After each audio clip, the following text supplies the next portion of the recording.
What is going on, everyone? My name's Boyd and I'm back with some more Age Mythology. The Titans action spawning on the right side of the map in the blue color, playing as Poseidon. His name is Matreiuss. His opponent today in the red color, playing as Thor. His name's Brickhead. The map is Oasis, and this is a best of 3 for the Champions League. And I've just realized that I am a complete amateur, and I'm going about to show my scoreboard, and it's going to be a whole bunch of mess from the last game, but I'm going to fix it very, very quickly. And you're going to notice nothing is wrong here, and I'm a complete professional in every single way, shape, or form. And it's currently 0-0. This is the first game of the best of 3 between these two. This is an absolute hype match that we've been definitely waiting for, and so lucky to have it in the early stages. Brickhead is one of the best Norse players to play the game. Currently he plays Thor, and he is one of those guys that's just like, you know what, I'm going to take the challenge. I'm going to play Thor, and I'm going to do it at a high level. And it's, we spotted his zebra, but he has not known they're there. He's going over there now. Anyways, he's been playing this game, he's been playing Norse in this game at a high level for a very, very long time. And the thing that normally bites him in the bum is people play counter gods. They just counter his gods, and unfortunately Thor has so many counter gods, and that's just the way the cookie crumbles, unfortunately. But in this tournament, Matreiuss playing Poseidon, definitely not a counter god. It's one of those good gods to play against, one of those happy times to be alive if you are a Thor player. Seeing Poseidon, it's a difficult matchup. It's not favored one way or the other. And we'll see if Brickhead can come out victorious here. It is Brickhead's home map. He picked Oasis for whichever reason. I'm not sure why he's picked it or why not. I don't think it's a good map or a bad map for Thor. I think if he finds enough herdables, he's going to be feeling great.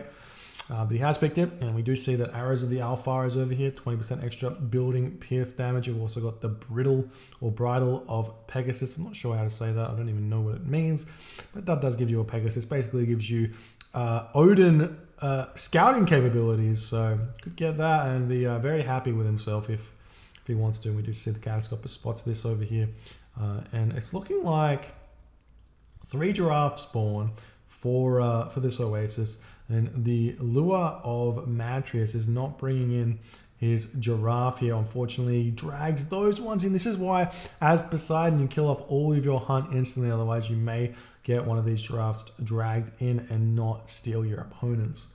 That is the one there. But that's what it is. And apparently, Decent Koala is telling me it's a halter. Not sure what that means either. Like maths, my English is also very, very good. So as you can see, yes. Anyways, we've got Brickhead coming over here. And if we're looking at the gold mines on this map, this is looking very, very spicy indeed. I'm going to check out the whole map here. Oh, it's hiding. It's hiding. A Brickhead's map isn't as bad as he thinks right now. It's not as bad as things. This gold mine is very far away. This gold mine is very far away.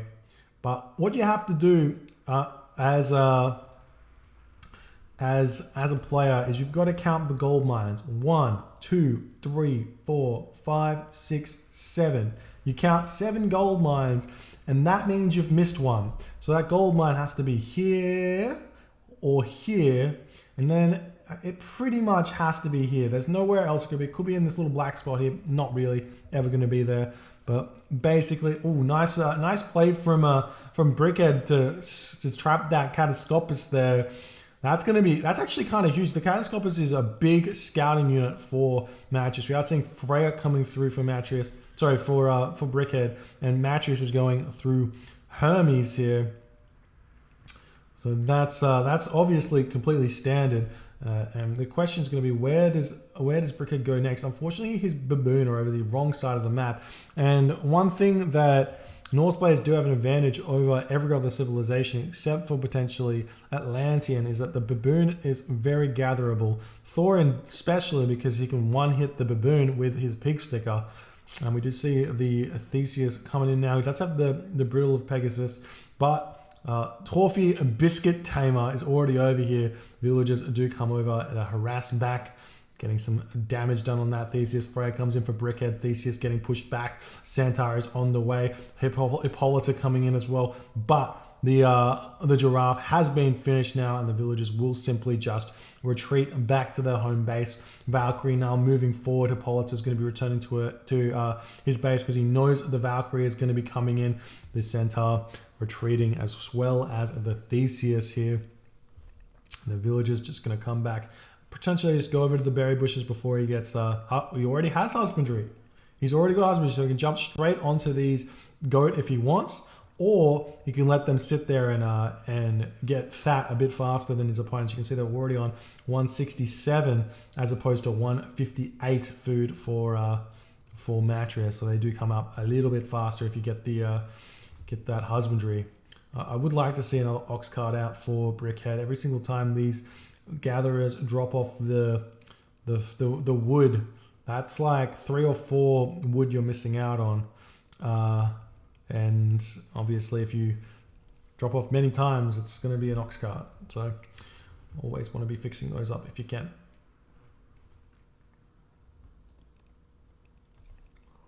Anyways, raiding cavalry starting to come out for Brickhead. Nice and slow.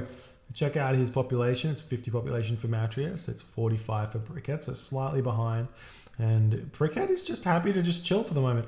Part of what makes Thor weak is his early game is super slow. Making these raiding cavalry is really slow. But if he doesn't take any damage, then he's going to be fine. He's going to be completely happy, which is why I'm a little bit surprised that Matreiuss just doesn't go for an immediate second town center in this matchup, because he's aiming for like a kind of like a gold staff here. And if he has 2 town centers, he can do it much better. But we may be seeing a very early heroic age from Matreiuss as well. So he may be just going 1 town center fast heroic off of these goat. Is he still building Hippocon? He's still building Hippocon from 2 stables. So he will start floating resources. You can see he's got quite a bit of gold there. Centaur's Polter coming in, pushing this out. We do see Watchtowers is up, but the Watchtowers only help so much here. He needs to get Crenellations out to really push him out. Ulfsuck does get sniped there by that Centaur. Nice play from Matreiuss. And Brickhead is moving out right now. He's going to try and hit the units, but no, he does not need to run out until he gets medium raiders. He still doesn't have medium raiders. 3rd Longhouse is on the way now for Brickhead. And the Valkyrie is running around looking for something to do. If she can find it. There is a random villager already gathering gold out here. A little bit surprised at that. Matreiuss still producing units. 61 population. Just edging in and out. We do see the villagers moving away from this wood line now, which I love, onto this back wood line. I don't think we've seen the forest fire being used either yet, which I do think is a good idea, because you basically just give militia to your opponent. The villager does get saved there as the second town center is on the way. Raiding cavalry moving forward. Still no medium raiders for Brickhead. He has cancelled them. Infantry units, Hersa, Ulfsuck coming down to this town center. I don't think that these 14 raiders will be able to do any damage here. In fact, I think it's a bit of a waste. He's going to actually lose some raiders unless he can snipe this low HP villager here. He's going to try and come around the back here. Nice micro splitting this up, but Matreiuss is already on top of it, splitting the army up quite nicely here. And he does lose 1 raider already. Medium raiders has come through, and the Centaur, the Hippocon, doing some stuff. Matreiuss is asking about some lag here. I'm not sure what's going on. Maybe is it me? Could be.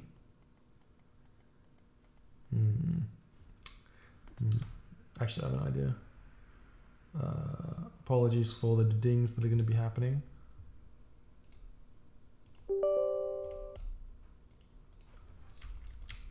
Alright, and back to the action. Just making sure, sometimes the virus protection thing slows the game down a little bit. But that is what it is. Hippocon are retreating away. And we do see Brickhead has moved out onto this gold mine, which he obviously doesn't know about the gold mine over here, but given that he's getting the free town center here, it should be completely fine. And speaking of things that are going to be completely fine here, we just see the Hippocon move in, see the gold mine is going to be gone and probably just leave this location now. All the gold mines for Matreiuss are basically forward. In fact, they are all forward. They're all on the top side of the map. So Ragnarok here could be absolutely devastating if Brickhead moves to the right position. We do see the Raiders have spotted these Hippocon out of position. There's 12 Raiders to 12 Hippocon, so the Hippocon actually win that fight, but choosing not to go there. And we see the Dwarven army now coming up for Brickhead. House is coming up as well. And we see attacking a granary here. You want to leave this alive. Get a little bit of favor from this, but leave it alive. Or you can kill it and kill the militia as well, is fine. Get some free damage on here. Remember, these are basically, well, somebody said that 80% hoplites, because they do only have 7 hack damage instead of 8 hack damage and a little bit less HP. They do only cost 1 population as well, and they have, well, that was only 50 wood for 2 of them. So value, absolute value. Now the dwarves have to get pushed off that gold mine. This is looking a little bit dangerous here for Matreiuss, though. He's way out of position. Has a lot of these Hippocon here. And how is the population situation? It's only 110 for Brickhead. He needs to wait. You got to wait on this. You've got 400, 500 gold. Get these dwarves to chop some wood or something, and get full population before you fight this, because you can and you will win this one. And it's looking like the Hippocon coming into the back. It's a nice surround though for Brickhead. He's going to have a little bit more surface area to work with, a little bit more units to fight on this one. Hippolyta in the back going to be doing a lot of damage. And this is no idea which way this is going currently. Matreiuss sitting at 128 population. Brickhead at 96 population going for this fight right now. And it's looking slightly like the Hippocon are going to be winning this fight on the back of this right now. And Brickhead going to have to retreat here, taking this fight not correct. He needed to wait for that extra 20 population to come in. And now the dwarves are going to be trying to fight a little bit to push these Hippocon back. And Brickhead's going to be hurting. He's got 3 longhouses producing some units, trying to make some Ulfsark out as well. Does he have upgrades? He does have copper mail, but it just did not help out enough as he was fighting here. And Brickhead's going to have to retreat away from that gold mine. However, he does have 300 gold left in the bank. But Matreiuss is at 125 population, and Brickhead, unfortunately, just no gold left. He's grabbing this town center, though. There's a Pegasus on top of it, and there is a gold mine here. But Aphrodite comes in, and Brickhead taps out. GG, well played by Matreiuss, but that it's so frustrating sitting here watching it, because it's like, you know, as Norse, as Thor, you got to know that your win condition, when your army is stronger than your opponents, it's when you're at full population, because you have 2 population raiding cavalry. So when you're at full population, you have 30% more military than your opponent, because he's got 3 population Hippocon versus the 2 population raiding cavalry. So you got to wait for that full population before you commit. If you've got 500 gold in the bank, you don't need to be mining gold. Even if there was a gold mine over here, you don't need to be mining that gold. Anyways, that is the game. 1 win for Matreiuss. We'll move on to game number 2 very shortly. So thank you all for watching, and we'll it was a good game regardless.